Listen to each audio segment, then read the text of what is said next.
Okay, we are on page 21. I know we just finished 21. We're going to go to page 22 in just a moment, but I have to tie this in together, so I just want you to look at this. We're talking about groaning. We're talking about travailing. We're talking about groaning in the Spirit and weeping and crying and all these manifestations and various manifestations of the Spirit that come out, usually has to do with tongues or is a part of the overall being of the Spirit within us coming out. So, if you look at the bottom of page 21, it has NT 5015. It's the word troubled. That was in verse 33 there, just above that. And it is the Greek word tarasso, and it means to stir, to agitate, to roll water, as we said. Now turn right on over to page 22. And let's look at John chapter 5. Now this is just tying this together, showing you the similarities here. In verse 1, it says, after this, there was a feast of the Jews, and Jesus went up to Jerusalem. Now there is at Jerusalem, by the sheep market, a pool, which is called in the Hebrew tongue Bethesda, having 5 porches. In these lay a great multitude of impotent folk, of blind, halt, withered, waiting for the moving of the water.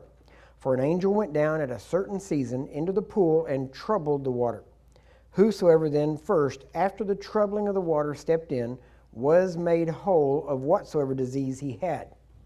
So you can see the connection between troubling of the water and healing, right? And it didn't matter who, and it didn't matter what they had, they got healed, right?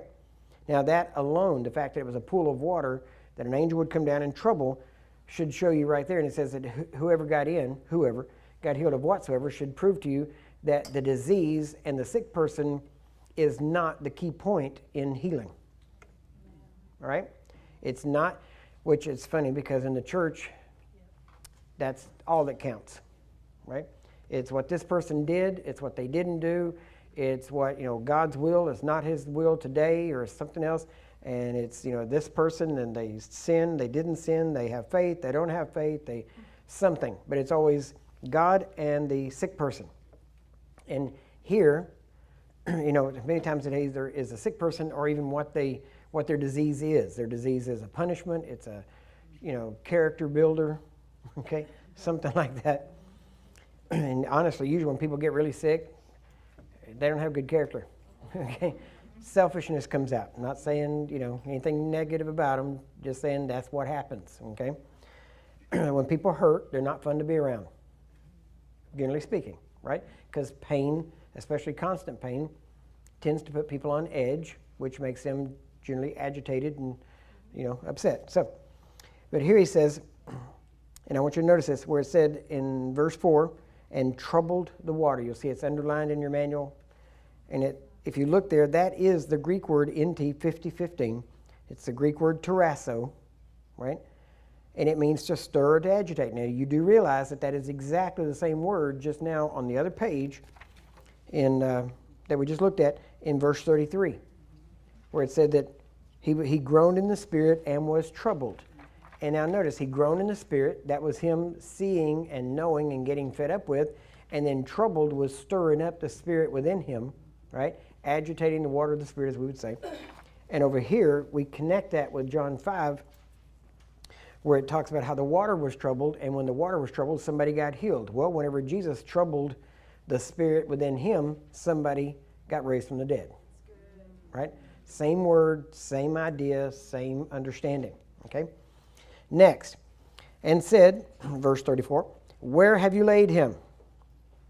Okay, now that was going back to this. I interjected that in between because now we're going back to the previous verse on page 21 where Jesus is back raising Lazarus from the dead. Okay, it may seem a little confusing there. I just put John 5 in there parenthetically to look at for a second.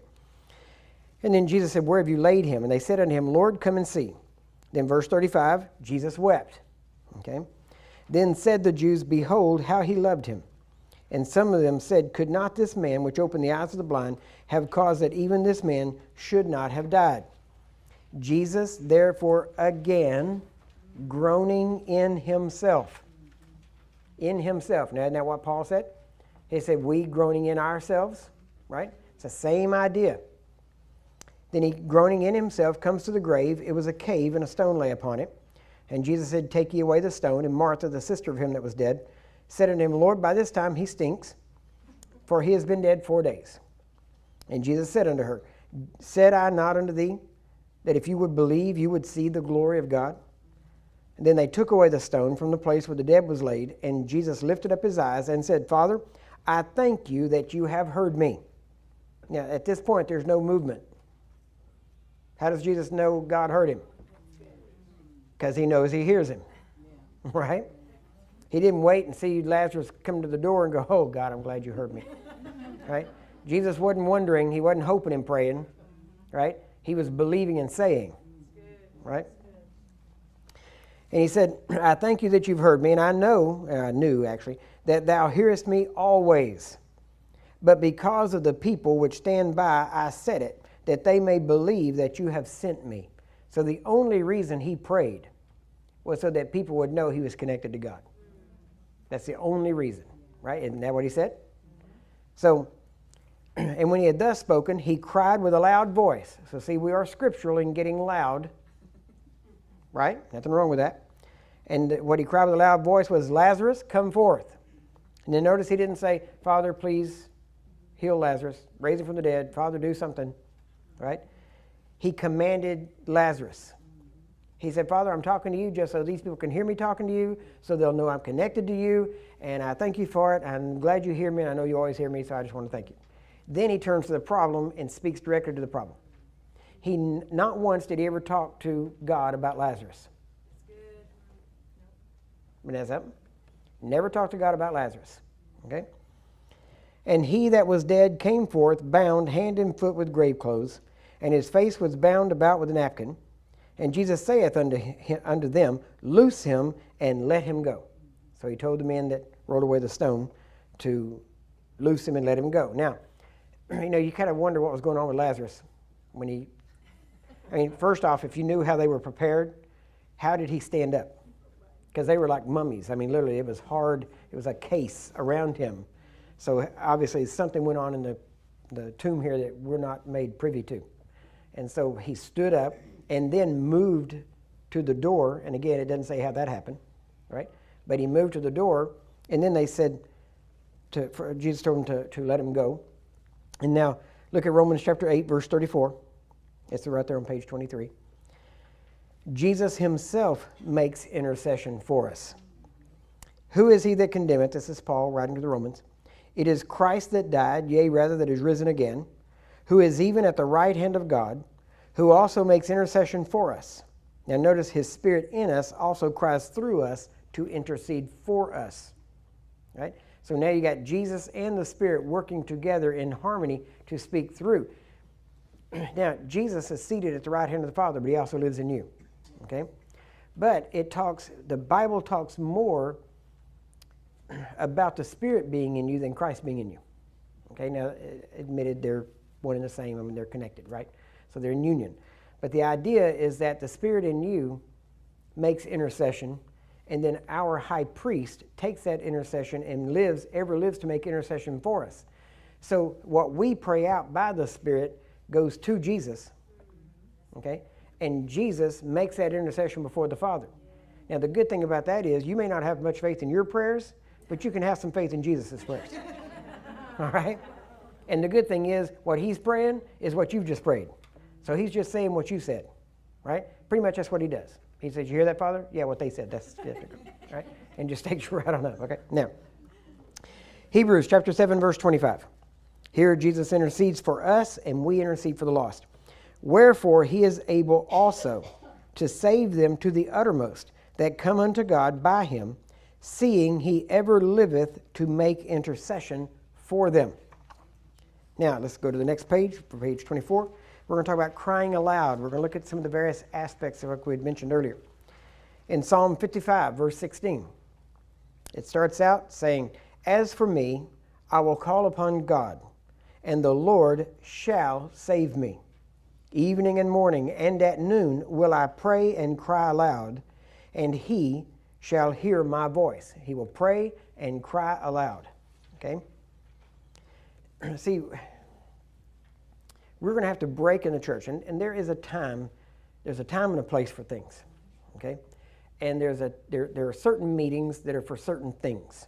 There are teaching meetings, there are evangelistic meetings, there are just believers meetings where you come together to operate in the gifts of the Spirit and to flow in the gifts of the Spirit. There's meetings for, as we would say, prayer meetings, that the purpose is to come together to pray either for a specific thing or for everybody to bring their problems in, to pray against these things, and everybody agree with them and get them taken care of.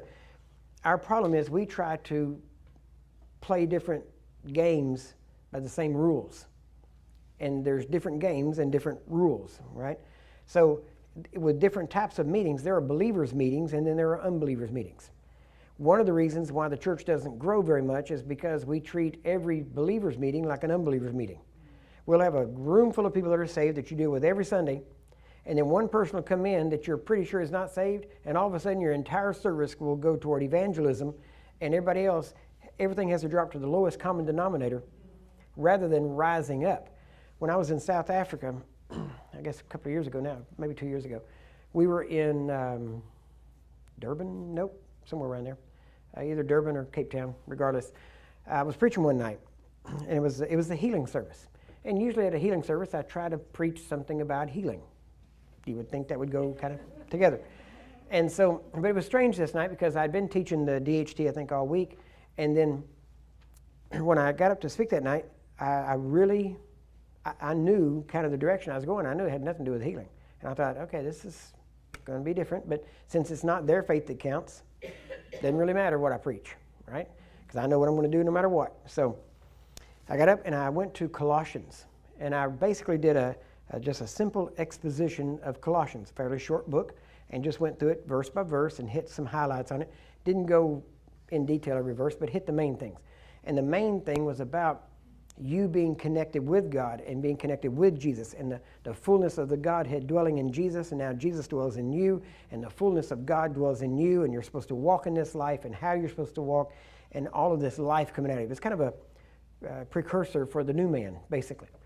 And so I preached, and I told the people, I said, this is not, I'm really not preaching toward unbelievers. This is really believers. And I know there's a lot of unbelievers here, but this is for believers. And so I just preached. I said, this is the life you're supposed to live. This is what's in you and how you should be living the Christian life. So I preached, went through. We had more people healed that night during the preaching than we had during the rest of the services, for the most part. Just got healed listening to the life of God within them. And the amazing thing was, then when we started, because I had to let the people start praying for each other. And as we did that, somebody came and got me and said, Brother Kerr, would you go over and talk to this family? And I said, yeah. So I went over, and there's a whole family, like 6 or 8 people. And I said, yeah, what can I do for you? And they said, oh, we just wanted to shake your hand and say thank you. We brought their child in for prayer, for healing. When they got to ministering to him, the child was healed. But they said, but also they wanted me to know that while I was preaching that night, they were not saved. And while I was preaching, they said, we want that life. And they got saved listening to basically the life that's available to live. I didn't get into, try to avoid hell. I didn't get into judgment and punishment and, I didn't get into any of that. It was just, this is what Jesus died to provide for you. And they grabbed a hold of it, and the whole family got saved. The whole family got saved, and their child got healed. And so the reason I'm saying this is because there has to be a point in us where we start having meetings specifically for certain things. And that's one of the reasons why eventually when we do the way we do the church here, we're going to go to 2 services.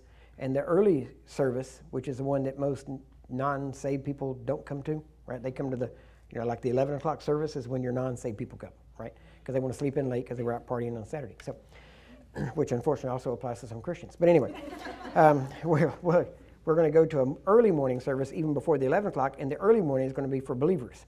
And that's where we're going to get into details, and that's where we're going to really train and start getting into what people would call the meat of the word. We're going to really get into it. And then we're going to take a break, then we're going to have worship, and then we're going to come into the 11 o'clock service that will be more more evangelistic or have an evangelistic tone to it. But the beauty of it is the people that are in the early morning service are going to stay over, and then they're going to help me minister to the people that come in, because then they can listen to a lesser meat-filled service because they've already been fed. And then they're staying over to help other people. And so that's part of their training as they grow up. So anyway, that's what we're doing in the future. So the purpose of that, what I'm getting to about this, is that in our meetings, there's going to have to come a point where we are ready to do what we need to do in a meeting of believers to launch into who we're supposed to be. In other words, we get to practice some of the things we're talking about. It can't all be just preaching and then, bless you, and everybody goes home. There has to come a point where we start walking in the things we're learning. And not just when you go home, you maybe put it in practice, but you actually do it while you're here. That's why at the DHT now, when we teach the Divine Healing Technician training, I pray for people all during the week, but at the last service, it's for the people that went through the training, and we bring the sick up, and they pray for them.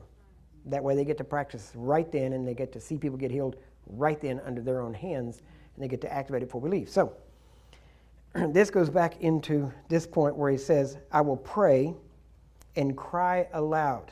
Now, a lot of these things, unfortunately, we have just gotten to a place where we are too respectable. And when we got man's respect, we lost God's respect. And we'd rather please man than please God. And so there are things that we're going to have to do the whole purpose is to break through the veil of the flesh that doesn't want you to do these things, right? For instance, the veil of the flesh, your fleshly body, your soulish aspect, your soul, your mind, your non-renewed mind, it doesn't want you to pray in tongues. Why? Because it doesn't enjoy it, because it's not fruitful, right? It doesn't get anything from it, and it gets bored while you're praying in tongues. So you have to set a time, because when you start talking about it, and I'm going to do this, then your mind starts thinking, nope, I want to do this, I want to do this other thing. Or as soon as you settle down to pray, then all of a sudden your mind starts saying all this other stuff. Well, did you turn the stove off? Did you, was that the telephone? I thought I heard the telephone ring. I mean, your mind will just, say anything. It's like a little child saying, can we go? Are we done yet? Let's go play. Let's go do something else. So you have to take control over your mind so that you can settle down. And usually in the beginning, what will happen is it takes you so long to get to a place where you can focus on the things of the Spirit. Most people never get there. Most people just come in, pray a couple of prayers, and come back out, and it's totally soulish, right? It has no spirit connected with it. If you're involved with the world, if you've got a lot of interaction with people in the world and unsaved people and just everyday life, then generally it can take you a little longer to get to a place where you can focus on the things of the Spirit and get all this other stuff out of your mind because you're too distracted. So there comes a point where you have to be focused and be able to blot this other stuff out and go, I'm taking this amount of time and I'm going to do this. Now in the beginning, it's discipline. In the beginning, you set the time and you go, I'm going to do it for this long a period of time. Then after a while, what starts as a discipline then becomes a habit. And then once it becomes a habit, then the third stage is you actually become what the book of Acts talks about, how the people were addicted to the word, right? It was funny, we were talking last night when I got home, we had to run back and forth and do different things, and I think I finally got in bed. It was right at 2 o'clock, something like that, and still I'm lying there awake, and just before I went in to go to bed, I was talking to my mom, and I said, I've been preaching this evening around people, talking and everything, and I said, and yet, I'm so trained that the last thing I do before I go to bed is read, that even now, all I've been doing all day, I still feel that addiction to read before I go to sleep. I'm not, and honestly, I should have just done it because I laid awake for probably 2 hours. Probably should have just sat up and read and got it over with, and you're sitting there battling back and forth. So, but there comes a point where first it's a discipline, then it's a habit, then it becomes an addiction. And when it becomes that kind of addiction to the word is a good thing. All right, that's what you want. It helps you and it draws you into the things of God. Now, it's the same thing in prayer, and especially the same thing in praying in tongues, because again, your mind is unfruitful, but it's your spirit that prays. So you have to set yourself, because your mind will always try to lead you off. Now, the other thing is you have to kind of you can determine when you're going to pray, and you decide that. Now, most people are either like morning people or night people, one or the other. But you should be able to do what you want to do when you want to do it, and you ought to be able to discipline yourself to be able to do that. In other words, because my life is very hectic. It's routine in little doses. Okay, then it gets unroutine. I'll be here for a week or two, and then I'm on the road for a week or two. When I'm on the road, it's a totally different life. You know, I'm in motels, and I drive all day, and I get to a motel, and I'm in a different city, different motel, and I'm driving to the next place, so I'm constantly going. So there's no routine. So it's very hard for me to get into a routine of either exercising or anything like that. I've got all the equipment I need. I just don't have the time, and I can't always take it with me. So I have to try to work it out. So the best thing I can do is go for a walk, even when I'm on the road, try to get time to walk a little bit. And so, but I have to, because my life is non-routine, I have to be able to set myself to do what I need to do when I can do it. Myself, usually, other than the fact that my mind is going, and if I'm at home, it's actually harder for me to fall asleep a lot of times than it is anywhere else. But when I'm on the road, a lot of times, or especially when I get on a plane, I'll say, okay, I'm going to be on a plane for the next, 18 to 21 hours. I decide I will sleep this much time, I will write this much time, I will read this much time, and then you can set yourself, discipline yourself to do those things. But that means you have to look at your clock and go, okay, I have to sleep now. And you don't feel like sleeping, but you decide to sleep. And so you have to realize your spirit is in control.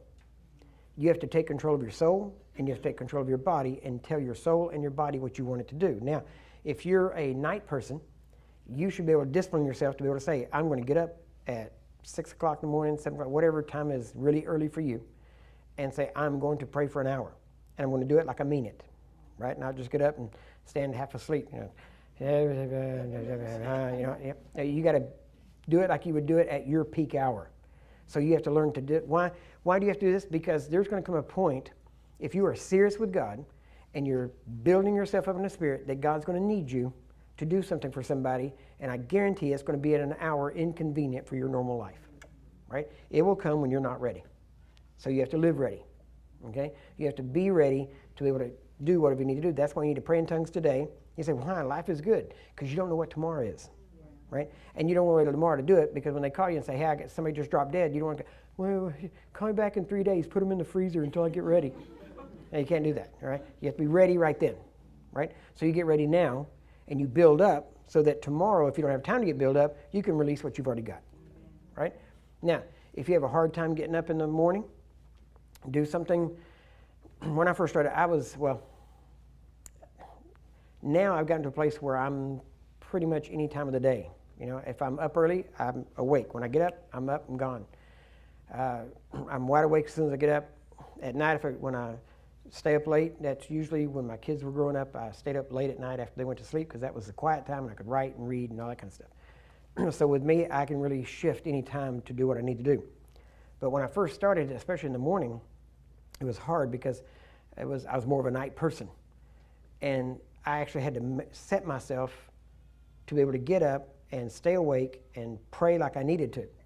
And I figured the best way to do that in the beginning, especially if you're going to pray in tongues in the morning, because I was a night person, then what I had to do was I had to, because when you pray in tongues, your mind is unfruitful, as I said, and so your mind will want to go back to sleep while your spirit is praying, okay?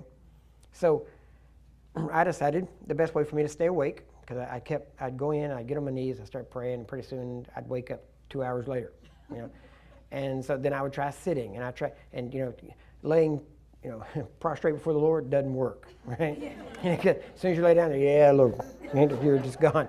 So that didn't work for me. So I had to try all these different things. So finally I figured out it was really hard for me to stay awake, because I stayed up real late that night before. Real hard for me to get up early and stay awake. So I decided I would go in and stand on the edge of the bathtub. See, if you stand on the edge of the bathtub, you can't fall asleep. If you fall asleep, you're going to crack your skull open, okay? You're going to fall in this thing. So I had to stand on the edge of the bathtub until I trained myself to stay awake, and then after that, then I stayed awake from then on. So anyway, you got to do what you got to do, right? But at some point, you have to make the decision that I'm going to do this. Somebody's life, somebody's miracle is waiting for you. It's real simple. They're waiting for you to get disciplined, to build up, and to live for something greater than yourself. Amen? That's the bottom line for Christianity. So, here, like I'm talking about, when he talks about the travailing and the crying aloud, Now look back at verse 17. Evening, morning, and at noon will I pray and cry aloud. That's 3 times a day David prayed. Okay? And he shall hear my voice. He hath delivered my soul in peace from the battle that was against me, for there were many with me. God shall hear and afflict them, even he that abideth of old, Selah. Because they have no changes, therefore they fear not God. Isaiah 54. Sing, O barren, starting in verse 1, thou that didst not bear, break forth into singing. Now what's he telling them? He said, barren one that cannot bear a child, sing, break forth in singing. Why? You're rejoicing before you see the child. You hear that? That's faith, when you rejoice beforehand and you call those things which be not as though they were. Right? Well, if you're going to call those things which be not as though they were, you got to act like things are before they are. Okay? He says, break forth into singing and cry aloud. There it is again. Cry aloud. Thou that didst not travail with child, for more are the children of the desolate than the children of the married wife, saith the Lord. Now this is talking about bringing forth spiritual children predominantly. Okay? Enlarge the place of thy tent. Let them stretch forth the curtains of thine habitations. Spare not. Lengthen thy cords and strengthen thy states. Now you notice he's talking about enlarging and growing, even though he's talking to barren people. Right? In other words, he's saying, look, cry, speak, bring forth these things. Now act like it's true and get a bigger tent. Right? Get a bigger place. You know, you want to have an orphanage? Well, before the kids show up, you got to have a place for them. Right? People say, well, when the kids start showing up, then I'll get a place. No, it's too late then. Right? You build it and they'll come. Okay? That's what faith is. Faith prepares ahead of time. Faith makes the nest before the eggs are ready. Right? Okay. Thou shalt break forth on the right hand and on the left, and your seed shall inherit the Gentiles and make the desolate cities to be inhabited. Fear not, for thou shalt not be ashamed, neither be thou confounded. For thou shalt not be put to shame. For thou shalt forget the shame of your youth, and shalt not remember the reproach of thy widowhood any more. Now look at Isaiah chapter 58 on page 25. Just giving you some ideas where he said to cry aloud in these things. And he's talking about prayer to God and to speak things out. Notice what they're crying aloud. They're not saying, oh, God, help us. They're speaking forth these things and they're calling these things into being. Right? He says in verse 1, cry aloud, spare not, lift up your voice like a trumpet, and show my people their transgression and the house of Jacob their sins. Yet they seek me daily and delight to know my ways, as a nation that did righteousness and forsook not the ordinance of their God. They ask of me the ordinances of justice. They take delight in approaching to God. Wherefore have we fasted, say they, and you see not? Wherefore have we afflicted our soul? Now notice what fasting is. Fasting is not so much about afflicting the body as it is afflicting the soul. Why? Because it's not your body that gives you problems when you fast. At least not for the first 3 or 4 days. Right? Then after that, your body starts to give you a little bit of problem about it. But for the first 3 or 4 days, it is totally your soul. Because as soon as you, let me tell you, I'll just give you a secret. If you want to eat, I really don't know why homeless people don't get this. If a homeless person wanted to be fed, all they have to do is declare a fast. Because as soon as you declare a fast, everybody you know comes around and wants to take you out to eat. Isn't that right? If the homeless people got a hold of this, there would be no more hungry in America. Amen? I'm telling you. But as soon as you decide, I'm going to fast, everybody calls you up and says, hey, what are you doing for lunch? What are you doing? So, if you're ever low on money, just declare a fast and somebody will take you out to eat. Okay? It's just the way it works. Now, he says, wherefore have we afflicted our soul, and thou takest no knowledge. In other words, God, we're hurting ourselves and you're not paying attention. Behold, in the day of your fast you find pleasure, and exact all your labors. Behold, you fast for strife and debate, and to smite with the fist of wickedness. You shall not fast as you do this day, to make your voice to be heard on high. Do you hear that? It says, you shall not fast like you do this day, which is to make your voice to be heard on high. In other words, don't fast to make me hear you. And yet that's exactly the way almost every church I've ever been around, that's the way they fast. We're going to fast to get God's attention. And right here he says that's not why you fast. Right? You get that? So you're not, if you fast to get God's attention, that is the same thing as a child throwing a temper tantrum and saying, I'm going to hold my breath until I get my way. Right? I got news for you. Let them. Right? If they hold it long enough, they'll pass out. There won't be a problem. Right? Okay, you can't kill yourself by holding your breath, so don't worry about it. Okay? But I'm telling you, you're going to have to, well, not getting in the child rearing, but you're going to have to break that will. Okay? If you don't break it, the state will break it for you someday. One of the two. So, he says, you are not to fast to make your voice be heard on high. Is it such a fast that I have chosen, a day for a man to afflict his soul? Is it to bow down his head as a bulrush and to spread sackcloth and ashes under him? Will you call this a fast, an acceptable day to the Lord? Is not this the fast that I have chosen, to loose the bands of wickedness, to undo the heavy burdens, and to let the oppressed go free, and that you break every yoke? Notice this is not fasting toward God in that sense. It is fasting to break these things, and it is fasting to afflict your soul so that you can be effective in setting the oppressed free.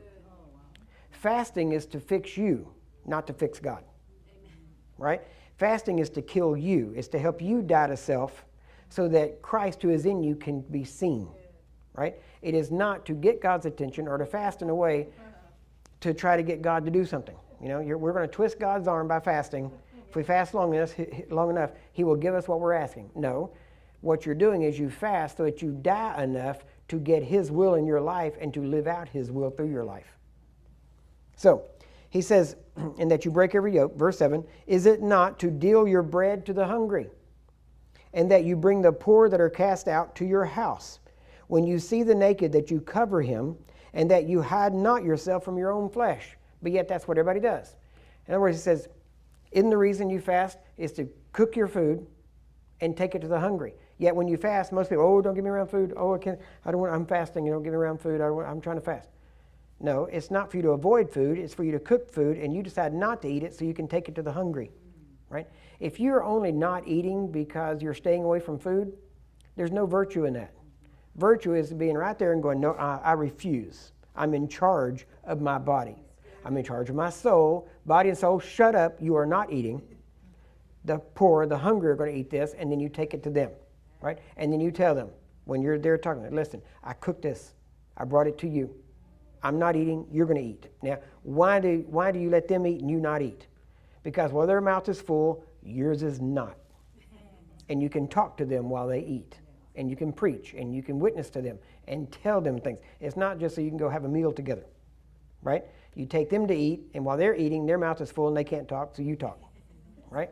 Good way to shut them up. So, he said in verse 8, then, after you fasted like this, then shall your light break forth as the morning, and your health shall spring forth speedily. And your righteousness shall go before you. The glory of the Lord shall be thy rearward.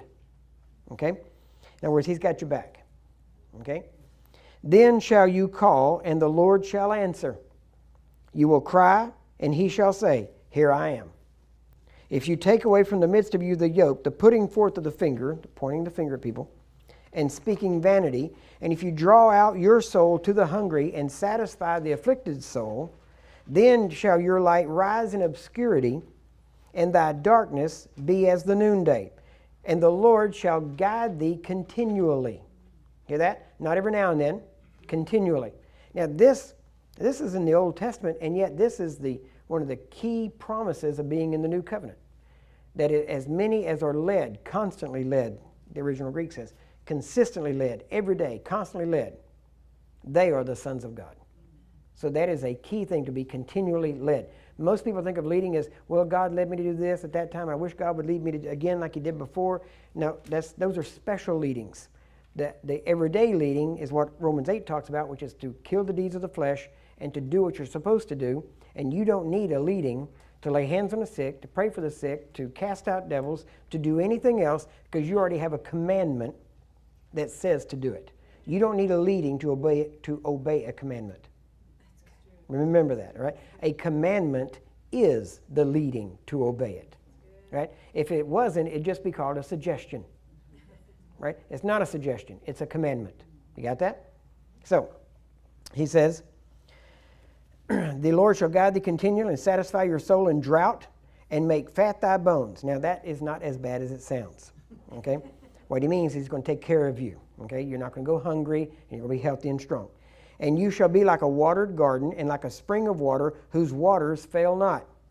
And they that shall be of thee shall, now this is, well, I'll mention in a minute, shall build the old waste places. Thou shalt raise up the foundations of many generations, and thou shalt be called the repairer of the breach, the restorer of paths to dwell in. Now, that is actually in a couple of different prophecies by different people at different times over a period of about 70 years that was prophesied over us and has come to pass. And even these meetings are the result of these prophecies to restore the paths to dwell in, to be a repair of the breach, to bring things back to the way they were. We've become so modern in many cases that we have forgotten the foundations of the church. So, he says, the restored paths to dwell in, if thou turn away thy foot from the Sabbath, from doing thy pleasure on thy holy day, and call the Sabbath a delight, the holy of the Lord, honorable, and shalt honor him, not doing your own ways, nor finding your own pleasure, nor speaking your own words, then shalt thou delight thyself in the Lord, and I will cause thee to ride upon the high places of the earth, and feed thee with the heritage of Jacob thy father, for the mouth of the Lord hath spoken it. Now, so far we've talked about crying aloud, we've talked about groaning within, even being troubled, even travailing to a large degree, but now we're going to look at travailing to a more detail, I guess I should say.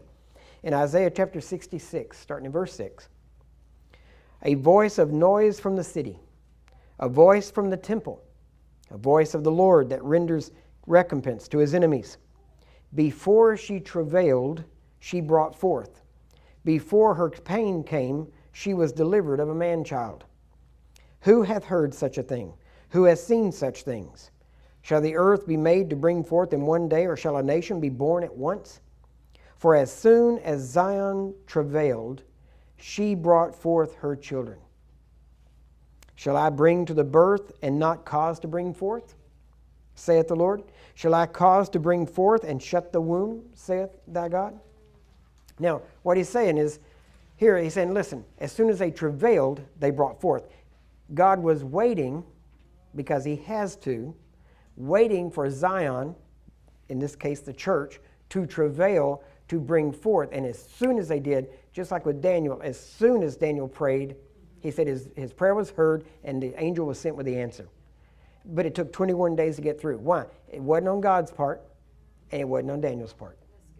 You get that? The problem was the enemy that stood between. For some reason, Christians, when they seem to experience a delay in an answer, the first thing they want to do is blame it on God. Either it's not his will, he hadn't answered, I don't have enough faith, something, and when in reality, it's in the mail. It's just on its way. But we get impatient. You know, we're the microwave generation or whatever. You know, we want this now. If it's not now, it must not be working, right? You know, you get frustrated because you can't get your food in 30 seconds, right? And you think, what's the matter with this thing? You know, it's 30 seconds. My food ought to be hot by now. Think back where we came from, okay? At least you're not having to heat it on a rock, okay? So, some things take a little time. Now, in Jeremiah chapter 30, verse 5, for thus saith the Lord, we have heard a voice of trembling, of fear, and not of peace. Ask ye now and see whether a man doth travail with child. Wherefore do I see every man with his hands on his loins as a woman in travail, and all faces are turned into paleness. Jeremiah here is referring to men operating in travail like a woman, because we know men, and this has to be spiritual because we know that men cannot give birth to a child. But what he's saying is, I'm seeing these men crying to God just like women do when they're in travail, but it's coming from inside, and it's not just a physical travailing, but it's a physical travailing birthed in spiritual travailing, right? And inwardness. Now, let's look at this in 1 Corinthians chapter 2. And now I'm turning this back toward tongues because that is our topic here. He says, and I, brethren, when I came to you, and starting in verse 1, came not with excellency of speech or of wisdom, declaring unto you the testimony of God. For I determined not to know anything among you, save Jesus Christ and him crucified. And I was with you in weakness, and in fear, and in much trembling. And my speech and my preaching was not with enticing words of man's wisdom, but in demonstration of the Spirit and of power. We would ask why. Verse 5 says, so that your faith should not stand in the wisdom of men, but in the power of God.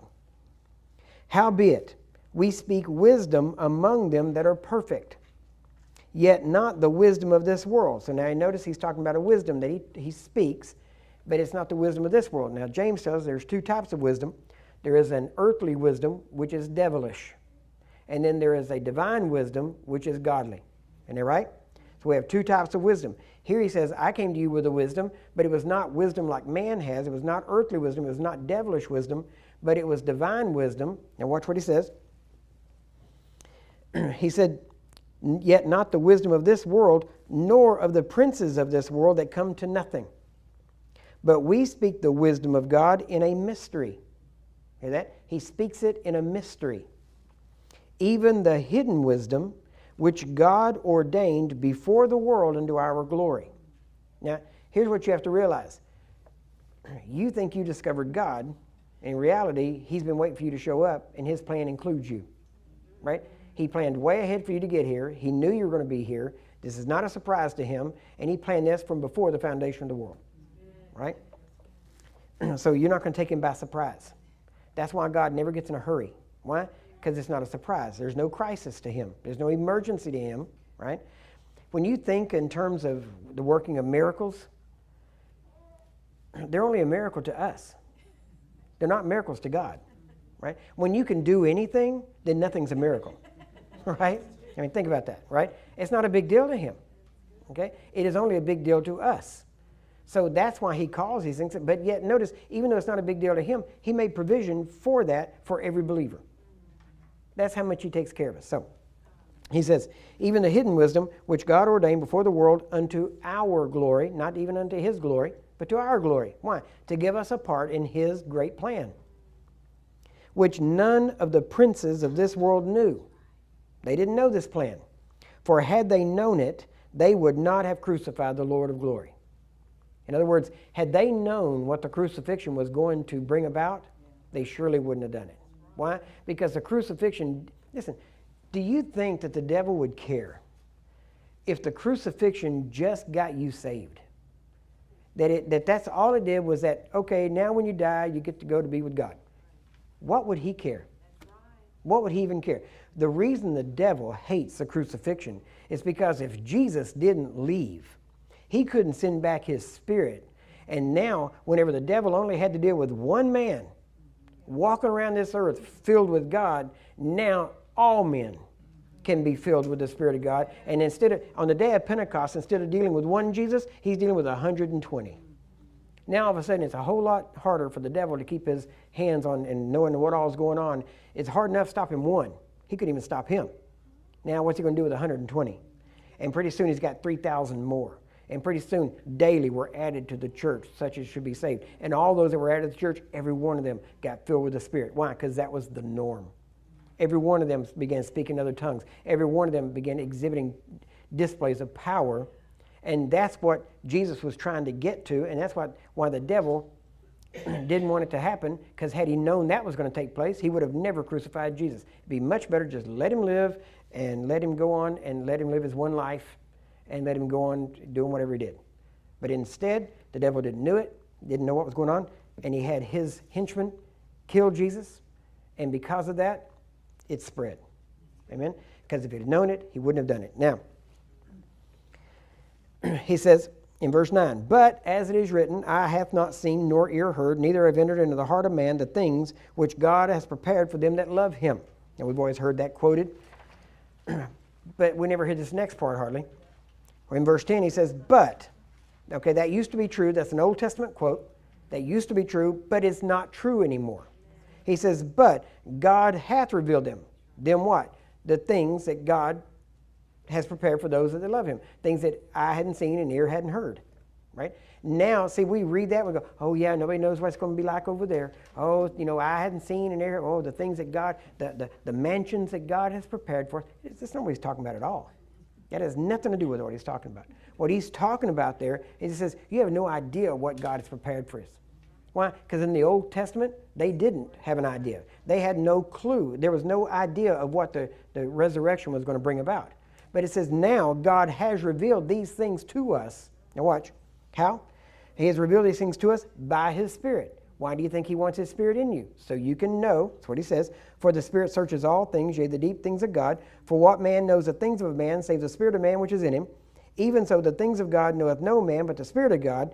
Now we have received not the spirit of the world, but the Spirit which is of God. Why? That we may know. Might know, put it that way. The things that are freely given to us of God. Why does God want you to have the Spirit? So you can know all the things that he has given you. Now, how are you going to know these things? Well, John said we already know them. But he said, how do we know them? We know them in here. But how do we get them here? Well, again, the mind of the Spirit knows these things. He prays the perfect will of God out of your life through you praying in other tongues, as we've already seen. I'm trying to take this precept by precept and laying it line upon line and always taking it back to our foundation so that as you pray in other tongues, and then especially when you interpret that out, now you're not only being built up in the Spirit, but now your mind is being fruitful too, because you're understanding. You're not being unwise. Paul told the Ephesians, says, don't be unwise, but wise, knowing the will of God. Yeah. Well, how do you know the will of God? Well, the Spirit's going to pray the perfect will of God out through you. All you have to do is interpret it, and now you know the will of God. And you can work that out in your entire life, right? Again, it goes back to praying in other tongues. It's why it's so important. Yeah. Now, so he says, do you realize that's what he said? Why we have the Spirit is so that we can know the things that God has given to us, right? And not just given to us, but are freely given. Not things you have to work for. Okay? I'm going to interject right here just for a real quick second here. Got to send you to break. You have to realize everything, we get what we get because Jesus did what he did, right? We don't get what we get because of what we do. We get what we've got because of what Jesus did, right? That's called grace, right? Now, I could, if I could afford to buy a high-powered vehicle, right? Super turbocharged sports car, right, hot off the press type of thing, you know what I'm saying? Right off the factory line. I could, because there's cars around. I think we saw one on an ad the other day for, $325,000, something like that. Outrageous price. And I'm thinking, man, you imagine how many Bible schools you could build with that. Anyway, but let's say you got this super high-powered sports car. Now, let's say someone says, Curry, I just want to bless you. I want to give you this sports car. Okay, there it is. There it's sitting there. And I say, you know what? I really want to bless my grandchildren.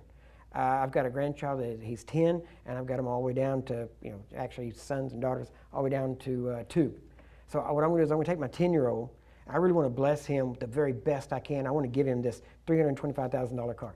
Now, can I give him that car? Sure. Can he drive it? Nope. Why? Because he is not mature enough to understand how to function in it.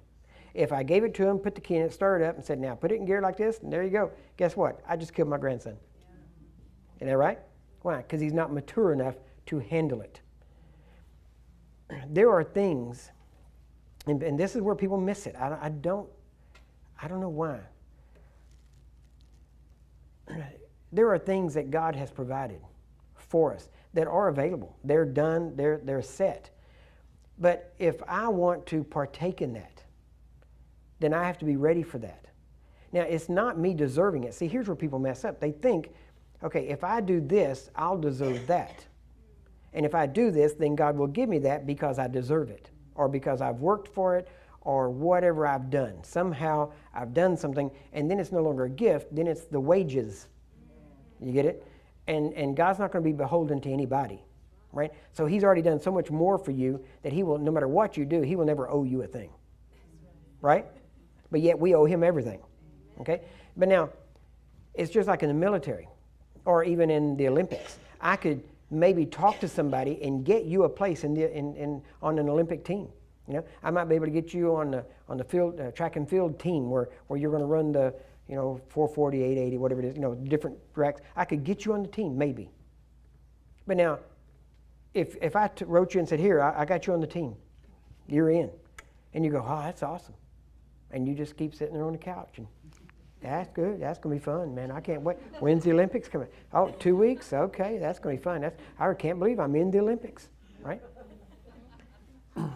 Read the other day, you know what they call the children of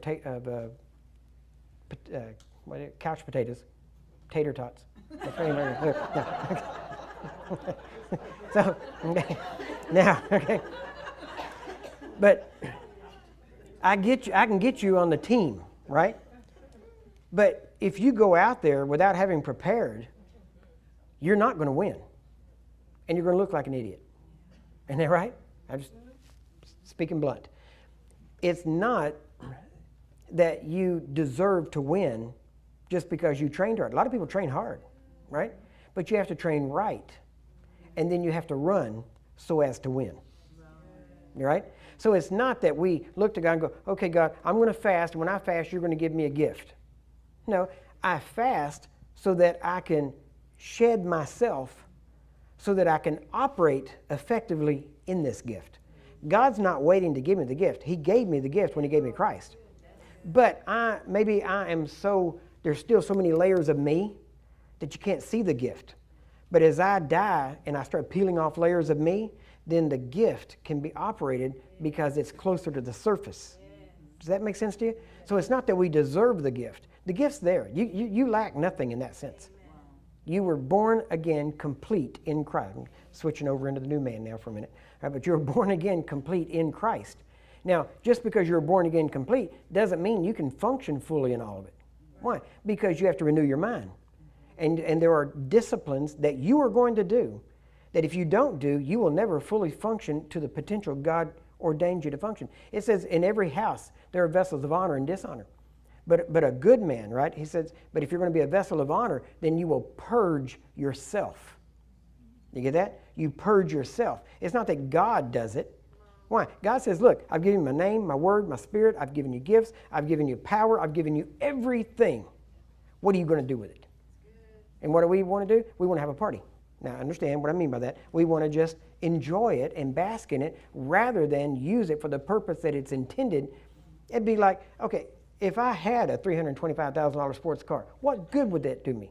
You say, well, it'll go 210 miles an hour. Yeah, and where am I going to drive a car 210 miles an hour? Right? Not around here, right? I couldn't afford the tickets, right?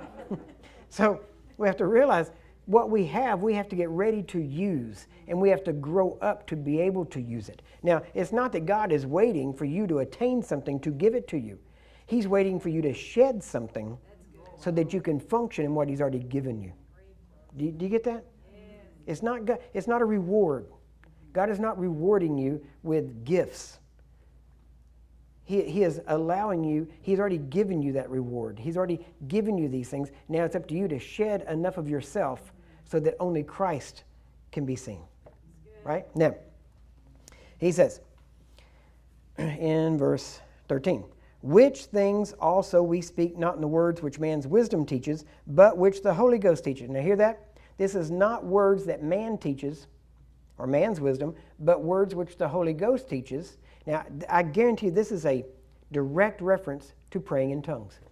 This ties right in with what Paul told the Romans. Watch. He says, teacheth, comparing spiritual things with spiritual. But the natural man receives not the things of the Spirit of God, for they are foolishness unto him. Right? Neither can he know them, because they are spiritually discerned. But he that is spiritual judges all things, yet he himself the judge of no man. For who has known the mind of the Lord, that he may instruct him? This is an Old Testament verse. Then he says, but we have the mind of Christ. Well, who has known the mind of the Lord? He just said it up here. Who knows the mind of the Lord except the Spirit? Who knows the mind of God, the mind of the Spirit, except the Spirit which is in him, right? So this Spirit of God is in you. He knows the mind of the Lord. That's why he says, but we have the mind of Christ. Well, if we have the mind of Christ, that mind of Christ is there. And who knows that mind? The Spirit. How do you get the Spirit to get the mind of Christ out of your spirit into your mind? You do that by praying in other tongues. You renew your mind to the Word of God, Romans 12, 1 through 3 actually. But you have to renew your mind, but you speak in other tongues, you pray these things out, you interpret them, and as you interpret them, now you are getting the mind of Christ in your mind as well as in your spirit. That's the purpose of this. He knows the mind. He prays the mind of God. He prays the perfect will of God for you, and that forms you into Christ, and it is this travailing in spirit that brings that forth. You can travail for yourself, which most people end up doing at some point, or you can travail for others. And the idea is, in a body, in a fellowship, the body should be travailing for one another, right? Because then you will definitely not pray selfishly. That's good. All right? Take a quick break. Take a break, and we will come back in a few minutes and pick this back up. But take a quick break. Let's do maybe 10, 15 minutes, and we will pick this back up.